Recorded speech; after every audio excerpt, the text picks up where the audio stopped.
दोस्तों आज हम लोग बात करेंगे maximum power transfer theorem in AC circuit. Okay, मैंने डीसी सर्किट में मैक्सिमम पावर ट्रांसफर मैंने डिस्कस ऑलरेडी कर दिया था। ओके, जिसमें हम लोगों ने ये पढ़ा था कि लोड रेजिस्टेंस की क्या वैल्यू होगी ताकि वो मैक्सिमम पावर ड्रॉ करे सोर्स से। ओके, तो उसमें क्या करते थे हम लोग, आर एल की वैल्यू क्या होती थी, R T H, R Thevenin के इक्वल होगी, तब जाके वो जो आर एल है वो मैक्सिमम पावर ड्रॉ करेगा सोर्स से। ओके, चलिए और एक चीज़ और बताइए, क्या आपको जब डीसी का जो स्टेडी स्टेट एनालिसिस होता है उसमें आपको रेजिस्टेंस और कैपेसिटर दिखाई नहीं देता है कि नहीं?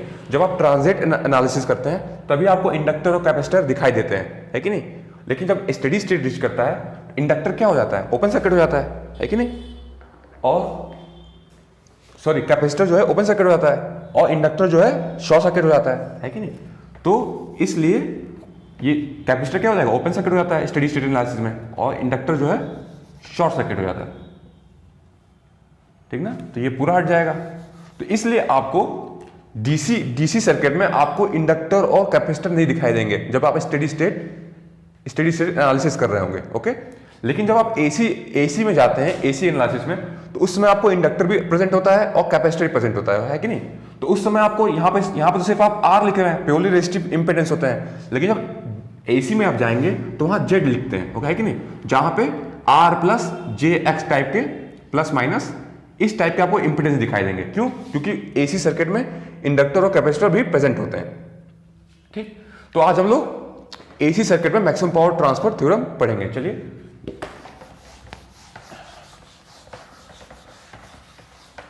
देखिए, लेट्स से ये एक Z1 है, ये Z2 है और ये Z3 है। ओके,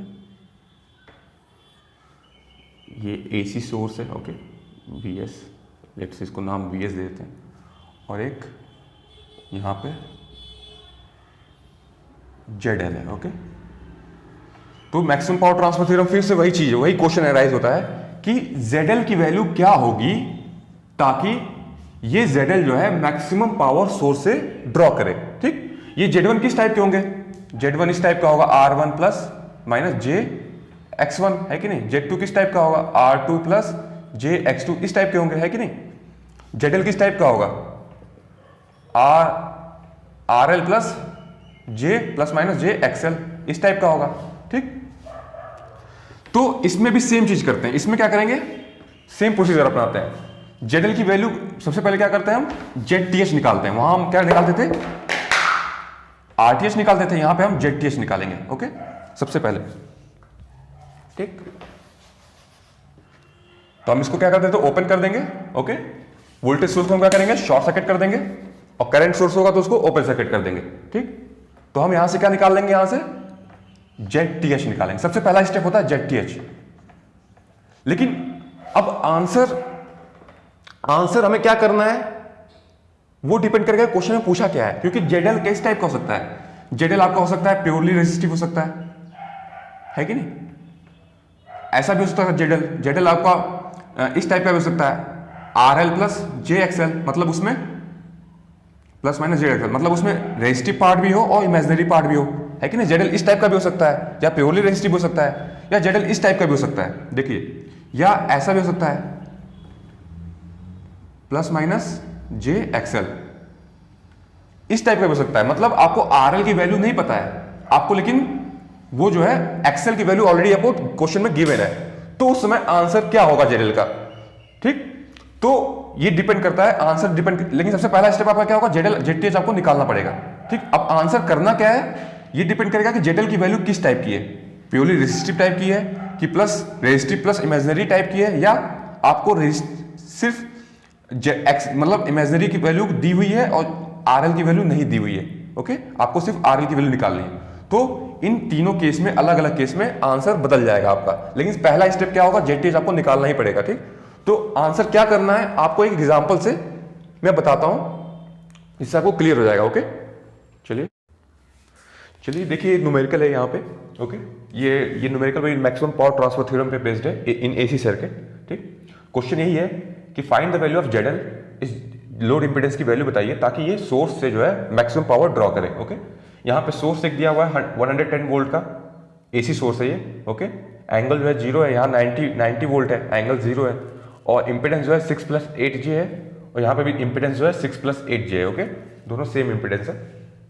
तो पूछ रहा है कि find the value of ZL so that it absorb maximum power from the source. Okay okay, तो अब सबसे पहला हमारा स्टेप क्या होता है इस तरह क्वेश्चन को सॉल्व करने का, हम लोग वी थेवेनिन मतलब थेवेनिन सर्किट बनाते हैं। ओके, मतलब उसमें VTH कैलकुलेट करेंगे और ZTH कैलकुलेट करेंगे। ठीक, दोनों ये दो चीज कैलकुलेट करते हैं।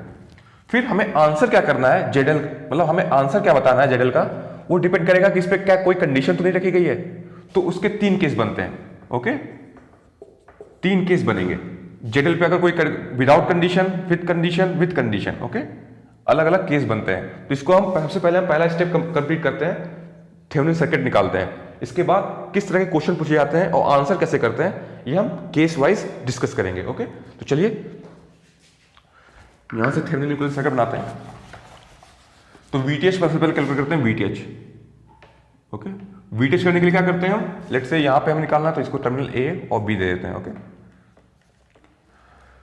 तो इसको हम क्या करेंगे, ओपन सर्किट कर देंगे। ओके,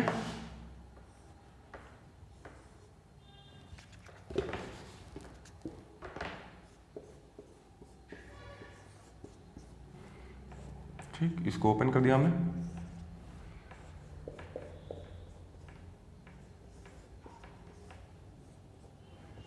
#90 ∠0 ओके, यहाँ ए बी, इसको ओपन कर दिया हमने। ये कितना है 6 + 8J, ये भी कितना है 6 + 8J। ठीक, तो यहाँ पे VTH निकालना है हमें, ये VTH होगा हमारा VTH। ओके, चलिए तो यहाँ पे हम क्या करते हैं, नोडल एनालिसिस कर देते हैं, नोडल एनालिसिस करेंगे। चलिए यहाँ पे KCL इक्वेशन लिखते हैं, इस डायरेक्शन में एक, इस डायरेक्शन में करंट। ओके, इस डायरेक्शन का करंट क्या होगा, यहाँ पे लेट से इसको हमने ग्राउंड कर दिया, यहाँ का वोल्टेज 0 है। ठीक, तो लेट से यहाँ पे इंस्टेंटेनियस पोलैरिटी ये वाली दी हुई है, मैंने क्वेश्चन में दिया हुआ है। ठीक, इस फॉर इंस्टेंट ये वाली पोलैरिटी पॉजिटिव है, तो आप माइनस से प्लस जा रहे हैं। ठीक, 0 से, तो यहाँ पे वोल्टेज क्या होगा 110 ∠0 होगा। तो VTH minus 110 ∠0 divide by impedance 6 + 8J। Okay, plus, ठीक, 0 यहाँ पे। अब इस डायरेक्शन में करंट क्या होगा, यहाँ पे 0 है, ये पूरा पॉइंट में 0 है, वोल्टेज है, यहाँ पे कितना होगा 90 वोल्टेज होगा, क्योंकि जंप कितना करके माइनस से प्लस जंप आप करके 90 वोल्ट, यहाँ 90 वोल्टेज होगा। ओके, तो VTH -90 divide by -90 ∠0 divide by impedance 6 + 8J। दोनों का बेस सेम है कि नहीं, तो दोनों कॉमन कर लेते हैं, दोनों का बेस सेम है, तो आपने 6 + 8J। ठीक, VTH + VTH कितना हो गया 2 VTH हो गया, है कि नहीं, यहां 2 VTH आपने कर दिया। अब -110 -90 ये कितना हो गया -200, यहां पे क्या लिखेंगे आप -200 = 0 है। तो अब VTH की वैल्यू क्या होगी, ये इधर जाएगा 0 हो जाएगा, तो 2 VTH = 200, तो VTH की वैल्यू कितनी आ गई 100 वोल्ट। ठीक, 100 वोल्ट। ओके, इसको आप ऐसे भी लिख सकते हैं 100 ∠0। ओके, ऐसे भी लिख सकते हैं वोल्ट। तो आपकी VTH की वैल्यू कितनी आई 100 ∠0। ठीक, तो आपका VTH निकल गया। RTH के लिए क्या करते हैं, RTH निकालने के लिए हम सोर्स को, वोल्टेज सोर्स को शॉर्ट कर देते हैं और करंट सोर्स को ओपन कर देते हैं। इन दोनों को शॉर्ट कर देंगे। चलिए शॉर्ट कर दीजिए, इसको शॉर्ट आपने कर दिया, इसको भी आपने शॉर्ट कर दिया। ठीक, और यहां पे RTH निकालना है आपको। ठीक, तो ये देखिए, ये और ये दोनों पैरेलल में है। लेट से ये Z1 है और ये Z2 है, दोनों पैरेलल में है, तो Z इक्विवेलेंट क्या होगा आपको बताइए, मतलब ZTH होगा Z1 पैरेलल Z2। ठीक, तो इसका क्या लिखेंगे आप Z1 Z2 divide by Z1 + Z2, तो दोनों की वैल्यू इक्वल है, तो लेट से उन दोनों का जेड इंटू जेड दोनों इक्वल हैं, दोनों को मान लीजिए जेड मान लिया मैंने, तो जेड प्लस जेड ये कितना हो गया, जेड स्क्वायर बाई 2z, ठीक 2z, तो ये जेड जेड कट गया तो आंसर कितना है जेड बाई 2, जेड की वैल्यू कितनी है 6 प्लस 8j, तो आपका जेड टी एच आ गया जेड बाई 2, तो 6 प्लस 8j डिवाइड बाई 2 कितना होगा 3 प्लस 4j, ओके। तो आपका जेड टी एच कितना आ गया 3 plus 4j, Z T H आपका होगा 3 प्लस 4j। जो हमारा पहला स्टेप कंप्लीट हो गया, ओके। हमने वी थेवेनिन भी निकाल लिया, जेड टी एच और जेड थेवेनिन भी निकाल लिया, ओके। अब केसेस लेते हैं, आपसे क्वेश्चन किस तरह के पूछे जाएंगे, अलग अलग केस लेते हैं। चलिए केस 1, सबसे पहला केस। अब क्वेश्चन आपसे पूछा है find the value of Z L, okay, such that it absorb maximum power, ठीक। तो सिर्फ ये जेडल की वैल्यू पूछ रहा है, इस पे कोई कंडीशन नहीं रख रहा है कि जेडल प्योरली रेजिस्टिव होगा या प्योरली इमेजिनरी होगा, इस तरह की कोई कंडीशन नहीं रख रहा है, सिर्फ आपसे जेडल पूछ रहा है। तो आपका आंसर सिंपली क्या होगा, जेडल की वैल्यू क्या होगी जेड टी एच कॉन्जुगेट, ठीक। आपने जेड टी एच ऑलरेडी निकाल के रखा हुआ है, इसका कॉन्जुगेट कर देंगे। डीसी सर्किट में क्या करते थे, आरएल की वैल्यू क्या होती थी, सिंपली आरटीएच के इक्वल होती थी, यहां पे जेडल की value Z T H conjugate होता है, ठीक। तो आपका आंसर क्या हो गया, कॉन्जुगेट कर दीजिए, 3 प्लस 4j का कॉन्जुगेट, ये क्या होगा 3 माइनस 4j, ठीक। तो आपका आंसर कितना आ गया, जेडल की वैल्यू कितनी आई 3 माइनस 4j, ओके, ये हो गया। अब पूछ रहा है कि अगर जेडल की वैल्यू इतनी होगी, ये वैल्यू होगी, तो ये मैक्सिमम पावर ड्रॉ करेगा, कितना ड्रॉ करेगा, अब ये भी पूछ सकता है क्वेश्चन में, तो पी मैक्स निकालेंगे, ओके, ये निकालना है हमें। तो सबसे पहले आपको क्या करना पड़ेगा, आप करंट कैलकुलेट करेंगे, ठीक। करंट कैलकुलेट करने के बाद आप क्या करेंगे, आई स्क्वायर इंटू क्या करेंगे, जेडल करेंगे, नहीं, मैक्सिमम पावर अगर बात की जा रही है तो इसका मतलब क्या हुआ, एक्टिव पावर के बारे में बोल रहा है वो, कितना एक्टिव पावर ड्रॉ करेगा, ओके। आपको इनडायरेक्टली यही समझना है। तो जेडल नहीं इंटू करेंगे, आप क्या करेंगे, ये क्या है आर एल प्लस जे एक्सएल है कि नहीं। तो आर एल की वैल्यू क्या है 3 है यहां पे, तो जेडल की जगह 3 करेंगे, क्योंकि आपको एक्टिव पावर निकालना है, वो आपको स्पेसिफाई नहीं करेगा, लेकिन आपको समझना है कि एक्टिव पावर बोल रहा है वो, तो मैक्सिमम एक्टिव पावर। तो करंट निकालने के बाद आपको आई स्क्वायर इंटू आर एल करना है, ठीक। तो करंट की वैल्यू क्या होगी, करंट की वैल्यू निकालिए वी बाई जेड इक्वलेंट, आपको मैग्नीट्यूड निकालना है करंट, ओके, क्योंकि आपको मैक्सिमम आई, ठीक ना। तो इसका मैग्नीट्यूड लेंगे, इसका मैग्नीट्यूड लेंगे, वोल्टेज का मैग्नीट्यूड कितना है, चलिए देखिए सर्किट आपका कैसा होगा, आपने क्या निकाल लिया, जेड टी एच आपने निकाल लिया और वी टी एच आपने निकाल लिया, ठीक। आपका जेडल की वैल्यू भी आ गई, ठीक। जेडल की वैल्यू क्या है 3 minus 4j, 3 minus j4, okay. Z T H की वैल्यू कितनी है 3 plus 4j, okay. We T H की वैल्यू कितनी है 100, ठीक। आपका ऐसा सर्किट है। अब इसमें करंट निकालना कोई बड़ी बात है, बिल्कुल नहीं, करंट निकाल लीजिए, आई की वैल्यू कितनी होगी, आपको मैग्नीट्यूड निकालना है, ठीक।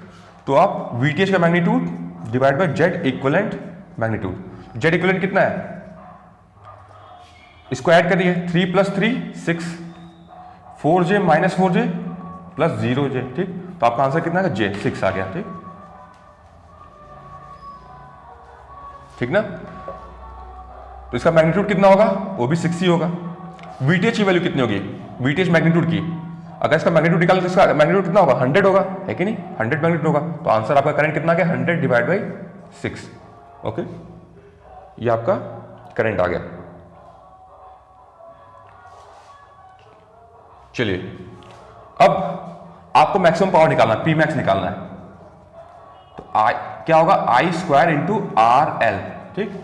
तो आई स्क्वायर कितना होगा 100 बाई 6 का स्क्वायर इंटू आर एल की वैल्यू कितनी है 3 है, 3 से मल्टीप्लाई कर दिया आपने, ठीक। तो इसको निकाल लीजिए आप, कैलकुलेटर से यूज करते हैं। खैर इसको आप निकाल लीजिएगा, जो भी आंसर है ये आपका क्या हो जाएगा पी मैक्स आएगा, ठीक।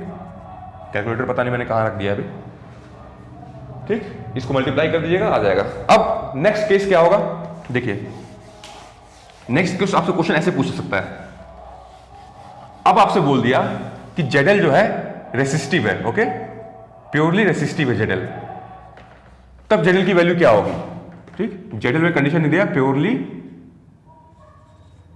रेसिस्टिव। तो आप जेडएल आप नहीं ले सकते, ये चीज आप नहीं ले सकते, जेडटीएच कॉन्जुगेट है कि नहीं, क्योंकि देखिए जेडटीएच कॉन्जुगेट करेंगे 3 - 4j आ जाएगा, ठीक। लेकिन जेडएल क्या बोला है, प्योरली रेसिस्टिव है, लेकिन यहां पे इमेजिनरी टर्म भी आ रहा है, तो आंसर आपका क्या होगा, आपका जेडएल क्या होगा, जेडएल इज इक्वल्स टू आरएल, क्योंकि प्योरली रेसिस्टिव है। तो आप क्या करते हैं, जेडटीएच का मैग्नीट्यूड निकाल लेते हैं, ओके, तो वो आंसर होता है। मैग्नीट्यूड निकालिए आप, क्या होगा, 3 स्क्वायर प्लस 4 स्क्वायर, ये कितना आ गया, 9 + 16 इज इक्वल्स टू 5 ओम, ठीक। तो आपका जेडएल की वैल्यू कितनी आ गई, 5 ओम, जो कि प्योरली रेसिस्टिव है। फिर वही सेम चीज करना है आपको, करंट निकालना है, उसका I² इंटू RL करना है, ठीक। तो आपका P मैक्स आ जाएगा। चलिए निकाल लेते हैं करंट। करंट कितना होगा आपका, 3 + 4j,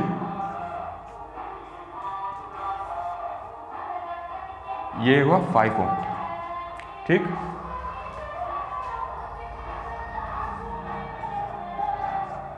चलिए करंट कितना होगा, I क्या वैल्यू क्या आ जाएगी, 100 डिवाइड बाई मैग्नीट्यूड, 5 + 3 8, 8 + 4j, इसका मैग्नीट्यूड कितना होगा, 8 स्क्वायर प्लस 16, मतलब 8 स्क्वायर प्लस 4 स्क्वायर, ओके। ये कितना हो गया, √80 हो गया, ओके, √80। अब इसको आप क्या करिए, स्क्वायर करिए, I², P मैक्स आपको निकालना है, I² इंटू RL, ठीक। तो 100 बाई √80 का स्क्वायर इंटू RL की वैल्यू कितनी है, 5 है, तो आपका आंसर आ जाएगा। इससे आपका आंसर आएगा, ये 80 है, ओके, आपका आ जाएगा 625 वॉट आ जाएगा, ठीक।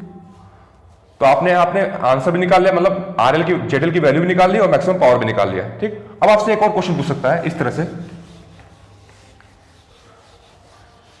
कि जेडएल की वैल्यू आपको ऑलरेडी दी होगी, ठीक, जेडएल की वैल्यू आपको ऑलरेडी दी होगी कुछ इस तरह से, RL, ठीक, 2j, मैंने एग्जांपल एक तरह से ले लिया, कुछ इस तरह का आपको दिया होगा।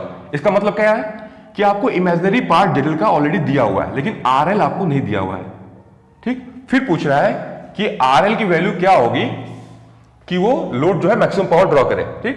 तो आपको ऑलरेडी इमेजिनरी पार्ट दिया हुआ है, सिर्फ आपको RL निकालना है।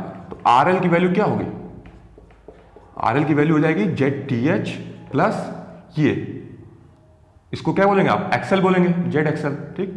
तो जे एक्सएल का मैग्नीट्यूड ले लेंगे, आंसर क्या होगा, 3 + 4j प्लस कितना है, 2j, ठीक। इसका मैग्नीट्यूड ले लीजिए, तो 4 + 6, 4 + 2 6, ओके।